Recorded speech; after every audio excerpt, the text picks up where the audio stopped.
Hey guys, it's been a quick minute here. I made a video recently on 5 tips for lasting success, and it made me realize that maybe we should dive into what is success. I kind of mentioned it a little bit in that video, but I wanted to make just a separate video just on what is success because, if you don't even know what success is, the true definition of it, then it's going to be pretty hard to attain that, right? So I wrote it down here. I got this from an Earl Nightingale video, and I'll link that into the description. It's like 30 minutes, but look, if you want, to achieve success and you can't even watch a 30-minute YouTube video, sorry to say, it's probably not for you then. So Earl Nightingale describes success as success is the progressive realization of a worthy ideal. So breaking that down, what that means to me is that success can be many, many things, right? But it has to be something worthy to you. Okay, so that can be a school teacher because she wanted to be a school teacher. That can be success. Or a mother that wanted to be a mother and is doing a good job of it. That's success, right? So, whether you want to do something as crazy as change the world or do something, less crazy like that, and you want to be the best salesman at your company, right? All of that is a worthy ideal if you truly believe that in your heart and you can achieve that, right? So like I said, it can be many, many things, but all that it really boils down to is something that you find worthy in your heart. So when I think of success, for me, I think of being a consistently successful stock trader. That is what I want to do. That's the career path that I'm currently on, and I absolutely love it. It's something that I love to do. It's something that I find fascinating, engaging, and it's like this puzzle that I really want to figure out. And so, I'm not quite there yet, but I know that if I keep, grinding away day and day and day and day, that I will get there because that is what I want to do, right? So don't put your energy into oh, I want to be a millionaire or I want to be rich, because it's too broad, right? Money comes when you're helping people or you're giving a quality service to people, right? So whether your goal is helping, elderly people or, cleaning houses or something like that, if you are the best at whatever it is you do, the money will follow. So my biggest advice, I guess, is don't put all of your energy into oh, I want to be rich, right? Because you want to be rich. I think most people would rather be well off than, not well off. I think most people would agree on that. But if you don't have a clear, goal, then how is the money going to come? You want to be rich, okay, cool, but how are you going to do that? Now you're going to be doing all these random things that you hate, right? You might land a good job that pays well, but you hate it. You hate every second of it. Is that really worth it? I don't think so. So I think finding something that you're passionate about is going to bring, more money to you, and in turn, that's going to make you successful. I would rather be making, let's just say, 50K a year and I'm happy as can be with my life. I would rather do that than make 100K, 150K a year and be miserable, right? I know a couple people that they're making, almost 200K a year, but they hate every second of their job and they're sad and, they don't like it. Is that really what you want to be? Or do you want to follow your goals that you find worthy and, let the success follow after? I think you would feel a lot better if you were making less money, but you felt more fulfilled with whatever it is you're doing, than if you were making a lot more money, but you didn't really feel any type of fulfillment. I think that goes a long way. So another thing about just success, defining success, is you can do whatever you want in life. I'm not a big believer in the whole video game theory or Matrix theory. I'm not a really big believer in it, but one thing I do take away from that is, when you're playing a video game, for like GTA or like Skyrim or something, for example, right? You grind away at that character, you level them up, you get the best armor, you know, do all the side quests, whatever it is, you get all the best stuff, right? Why should life be any different? You know what I mean? Like, why are we, you spend so much energy in this video game to get your character up. Why don't you spend all that energy in real life to get your own character up? So that's my biggest takeaway from like that kind of like theory.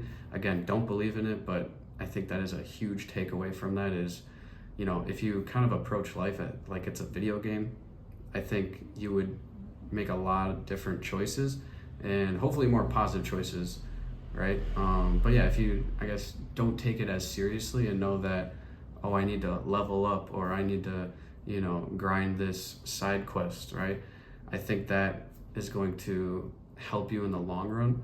For one, having like a more enjoyable, better life, and for two, like just more life experience. When it's all said and done and you're lying on your deathbed, I would rather have all of these life experiences than, oh, you know, I kind of just sat around, I kind of just like, you know, watched YouTube, or like I watched like a lot of movie series or TV series. Like, who cares, dude? I mean, sure, like, don't get me wrong, I watch TV, I watch, you know, I'll go on Instagram and stuff, but like, it's way better to have like life experiences and meet new people and create new memories than to just kind of like sit on your ass and play video games, for example, right? So I guess for those that don't know, I'm in Thailand. I'm in Thailand for 3 months, and I've only been here for 2 weeks, so I got about 10 weeks left. And yeah, I didn't bring my Xbox with me or anything like that, partly because I couldn't fit it, but also because I made the decision of like, I didn't go to Thailand to play video games, you know?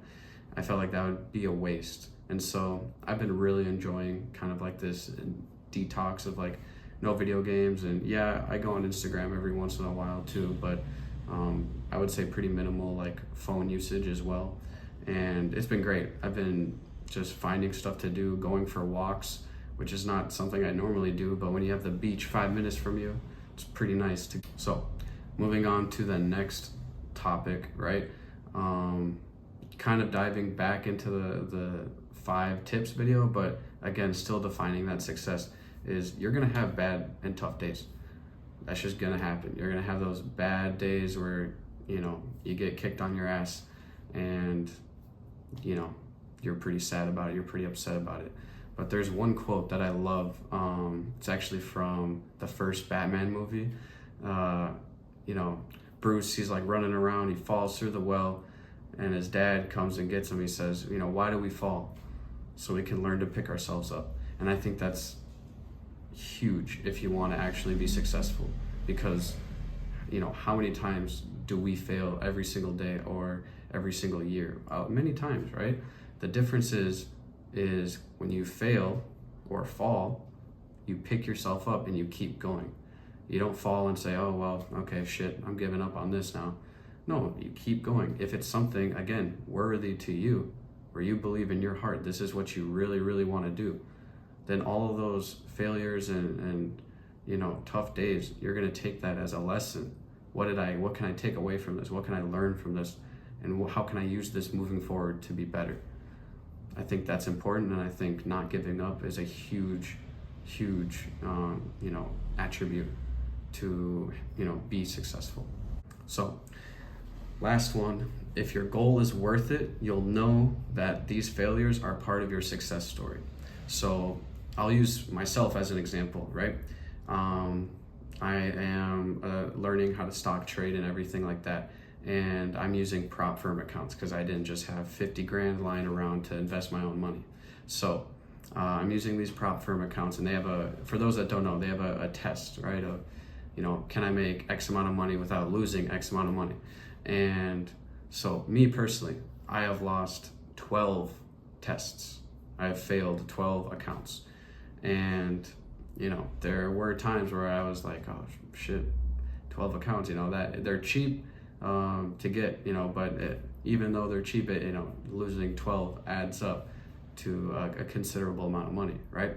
And I was thinking, you know, man, like there was part of me that was thinking, I don't know, man, maybe this thing isn't for me, you know? And then I thought about it a different way, and I said, you know what? one day when I am a consistently successful trader, each account I lose is just gonna add more wow to the story, right? It's gonna make the story even better when I write that book and I write about I had to lose 12 accounts before I got my first winning account. I think that's gonna add, more to the story. So I always think about that too, of all of these failures are part of your success story. So think about it in terms like that. Like if I was gonna write a book one day, wouldn't it be way better if I wrote a book about how I lost 12 accounts before I got my first winning account versus, oh yeah, I lost like one or two and then I made it, made my first successful account, right? Obviously, that's ideal, right? I think I would love to have that happen to me, but it's part of the learning process, and I'm okay with that. And so I think about all these failures in terms of, when I write that book one day, it's going to make that book that much better, that much more impressive, that I had to lose this many before I got my first winning account. And yeah, I just think that makes your whole success story even better. So I hope you guys enjoyed the video. This is a quicker one, but again, I think defining what success really is the most important thing. And I highly suggest you watch that Earl Nightingale video. Again, it's like 30 minutes. It's really, really, really good. I've watched it like probably over 5 times, honestly, and I continue to watch it because, kind of like that TikTok brain, people these days, you're going to be forgetting some details as life goes on. So I try to revisit it at least once a month and keep watching it. So it's really, really good. Highly recommend it. Thank you guys for watching. Peace.